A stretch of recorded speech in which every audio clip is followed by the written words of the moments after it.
पंकज एक मामूली सा ऑफिस क्लर्क था। ऑफिस और परिवार के बीच उसकी जिंदगी भी मामूली सी ही जा रही थी, पर एक बड़ा मोड़ तब आया जब उसकी मुलाकात शालिनी से हुई।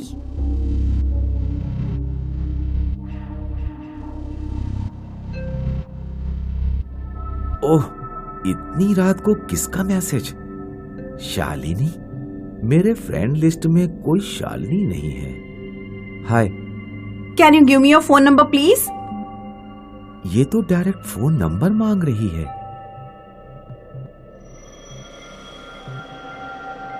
वाह, इतनी खूबसूरत।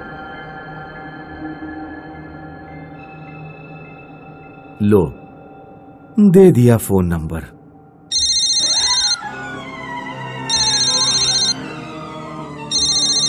Hello Pankaj, Shalini here. क्या तुमने मुझे पहचाना? हेलो, सॉरी, नहीं। क्या हम दोनों एक दूसरे को जानते हैं? अरे बुद्धू, मैं तुम्हारी स्कूल फ्रेंड शालू। नहीं पहचाना? ओह हाँ, शालू, बोलो कैसी हो? मैंने तुम्हारा प्रोफाइल देखा और अचानक तुम्हारी याद आ गई। मिलोगे मुझसे? कब? कहाँ? कल कैफे में। Okay, sure sure sure. और इस तरह पंकज शालिनी के मीठे सपनों को संजोकर सो गया। हाय पंकज। वाह, ये तो प्रोफाइल फोटो से भी खूबसूरत है। तो यूं शुरू हुई पंकज और शालिनी की प्रेम कहानी। दोनों एक दूसरे से जल्द ही घुल मिल गए और उनका रोमांस बढ़ने लगा। और फिर एक शाम, शालिनी, अब शायद वक्त आ गया है कि हम आगे का सोचें। आगे का मतलब? हम 4 महीने से एक दूसरे को मिल रहे हैं और मैं जान गया हूं कि मैं तुम्हारे बिना नहीं रह सकता। क्या तुम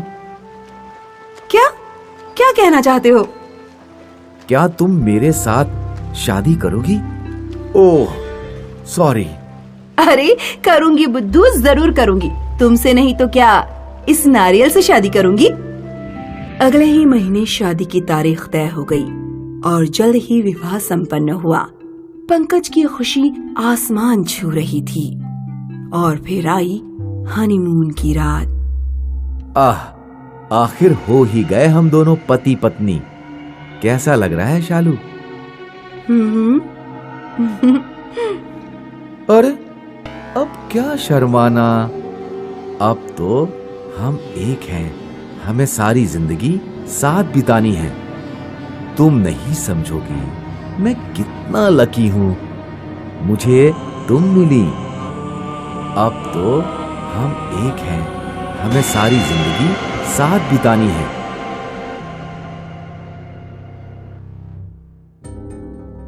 अरे सुबह हो गई, इतनी थकान क्यों लग रही है?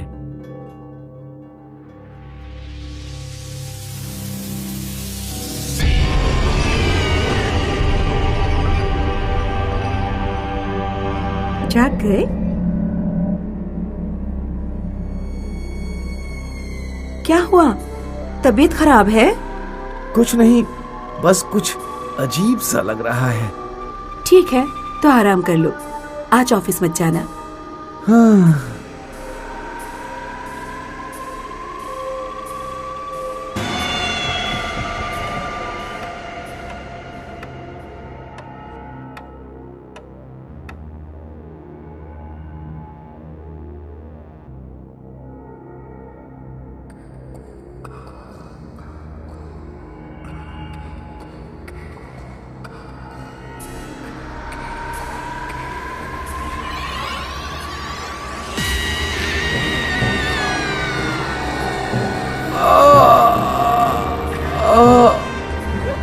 नहीं नहीं। पंकज, पंकज, क्या हुआ? क्या हुआ पंकज? तुम मैंने देखा। क्या देखा? कुछ नहीं, कुछ नहीं, कुछ नहीं। डरो मत, मैं हूँ यहाँ, मैं सब संभाल लूंगी।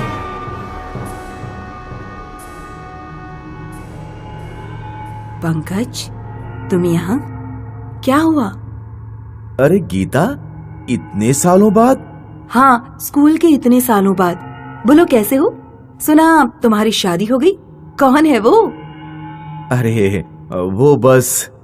अरे कौन है, मुझे भी बताओ। लव मैरिज है क्या? हाँ, ऐसा ही है कुछ।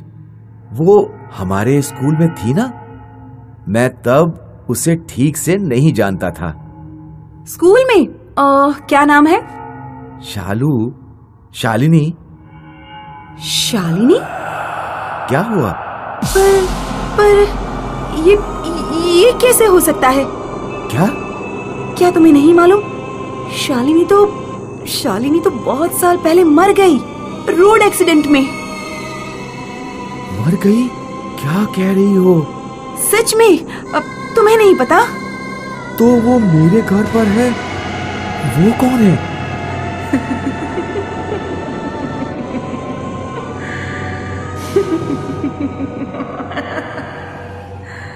हमारी दुनिया में कुछ ऐसी घटनाएं होती हैं जिन्हें हम चाहकर भी समझ नहीं पाते।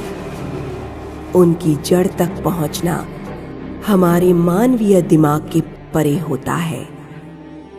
ये कहानी, जो एक सत्य कथा पर आधारित है, एक ऐसी ही कहानी है। सुमित ने बड़ी मेहनत के बाद एक नए शहर में अपना करियर शुरू किया था। वो जवान था और बहुत अक्लमंद और होनहार। उसके हुनर और काबिलियत की वजह से वो रोज एक नई मंजिल तय करता। वाह, क्या प्रेजेंटेशन दिया है तुमने सुमित। क्लाइंट्स को तुमने खुश कर दिया। इस महीने तुम्हारी तरक्की पक्की। अब तुम्हें मैनेजर बनने से कोई रोक नहीं सकता। सर, आपने जो मुझ पर भरोसा किया है उसके लिए शुक्रिया। भरोसा काबिलियत पर ही किया जाता है। तो बताओ, नया घर कैसा लगा? बढ़िया है सर, सब आपकी कृपा है। सुमित ने इस नए शहर में एक नया घर खरीद लिया था। वहां एक नौकर प्रकाश उसके साथ रहता था और घर की देखभाल करता था। आ गए साहब, खाना लगा दिया है। शुक्रिया प्रकाश, खाना खाकर सीधे सो ही जाऊंगा। बहुत थक गया हूं मैं।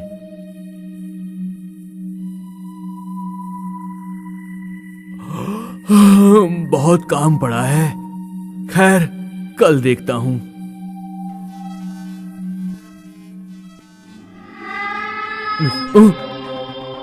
कौन है? अजीब है, बस वहम ही होगा। चलो सो जाता हूं। अरे साहब, अब तक सो रहे हैं? अरे साहब, उठ जाइए। साहब, आपके ऑफिस जाने का टाइम हो गया है। साहब, इतनी देर तक सोया मैं? काफी देर हो गई। खैर प्रकाश, कल रात आप मेरे कमरे में आए थे क्या? मैं नहीं तो साहब। फिर पता नहीं मुझे ऐसा क्यों लगा कि साहब, आप बहुत थक गए हैं। आपके जितना काम कोई नहीं करता। सेहत के लिए इतना काम करना ठीक नहीं होता।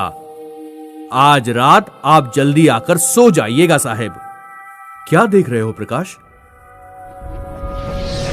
ये देखिए साहब, ये बाल आपके कमरे में कैसे आया? ये तो कोई औरत का बाल है। मगर क्या आपके साथ कोई औरत थी यहां? नहीं तो प्रकाश, ये कैसे हो सकता है? तुम्हें इस महीने का कोटा पूरा करना है। तुम समझ गए सुमित? जी सर, बिल्कुल।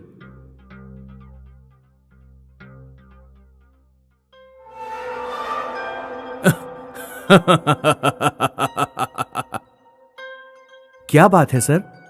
सुमित, तुमने आखिर एक गर्लफ्रेंड बना ही ली, हां? नहीं सर, क्या बात कर रहे हैं आप?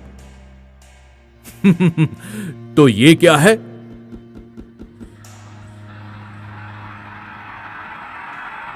ये सर पहले भी मुझे नहीं पता सर। खैर कोई बात नहीं सुमित, तुम जवान हो, ये सब तो चलता ही रहता है। हाँ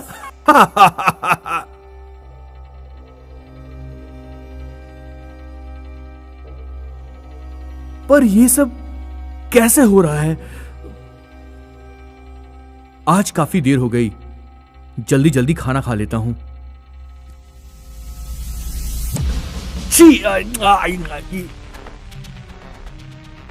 ये क्या है? साहेब साहेब क्या हुआ? हे भगवान साहेब, ये क्या हुआ?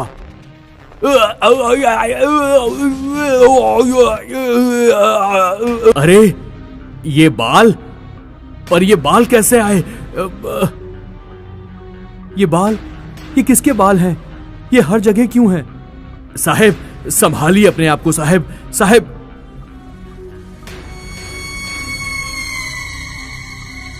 एक बात कहूं साहेब, आप नाराज तो नहीं होंगे ना?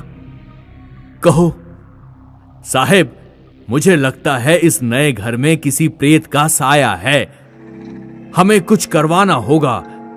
ये खतरनाक हो सकता है साहेब।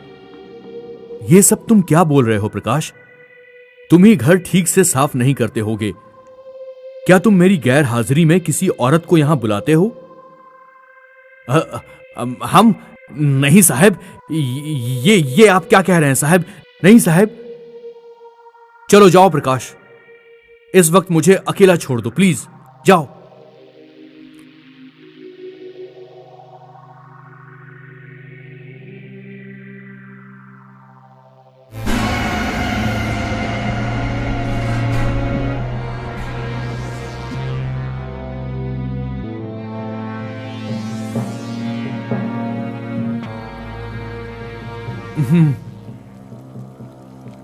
फिर से देर हो गई।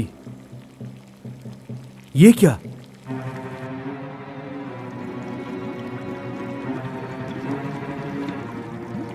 ये पानी कैसे? ओ नो, गटर भर गया है। यहां कुछ है।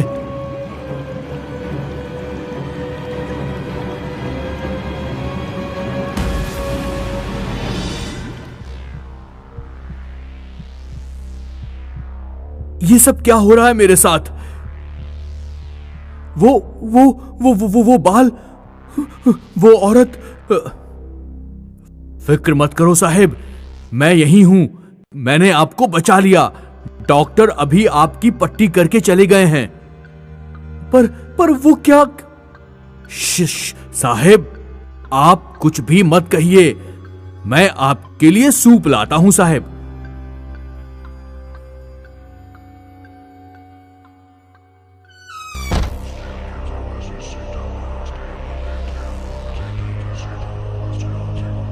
प्रकाश, प्रकाश, प्रकाश!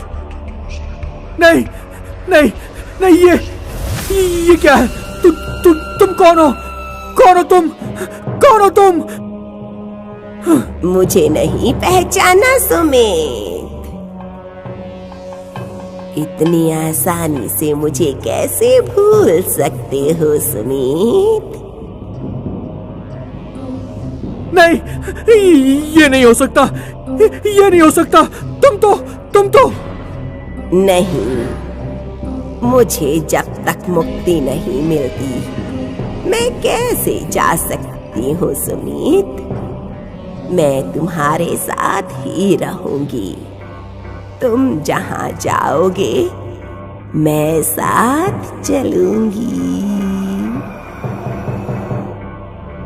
नहीं नहीं नहीं नहीं। बहुत ही अजीब केस है अग्रवाल, और हैरत की बात तो यह है कि सुमित ने खुद ही आकर सब कबूल कर लिया है। मैं अभी तक नहीं समझा, जरा बताइए प्लीज। देखिए मिस्टर अग्रवाल, सुमित आपके ऑफिस का सबसे होनहार एम्प्लॉय जरूर होगा, पर वो एक खूनी है। ऐसा वैसा खूनी नहीं, अपनी सगी मां का खूनी। क्या 3 साल पहले जब वो अपनी बीमार मां के साथ गांव में रहता था, उसे लगने लगा कि मां की बीमारी उसे वहां बांध कर रख रही है। एक रात उसने एक प्लान बनाया। वो अपनी मां को गांव के एक दलदल में ले गया और वहां उसने अपनी मां को दलदल में ढकेल दिया। क्या कह रहे हैं आप? सच में? मां किसी तरह बाहर आने लगी, लेकिन उसने अपनी मां को बालों से पकड़कर फिर से धकेला। इस बार वो बाहर नहीं आ सकी। बस मां के कुछ बाल जो उसके हाथ में थे वो चिपक गए। उसके अलावा उस औरत का कुछ भी नहीं बचा। मैं यकीन ही नहीं कर सकता। करना पड़ेगा। सुमित ने ही हमें यह सब कुछ बताया है। और उस दलदल में हमें उस बेचारी औरत की हड्डियां भी मिल गई हैं। पर कुदरत का कानून भी देखिए। मां ने किसी तरह से अपने बेटे से अपना जुर्म कबूल करवा ही लिया। और इस तरह एक औरत ने मरने के 3 साल बाद भी अपने कातिल को सजा दिलवा ही दी, चाहे वो उसी का बेटा ही क्यों ना हो।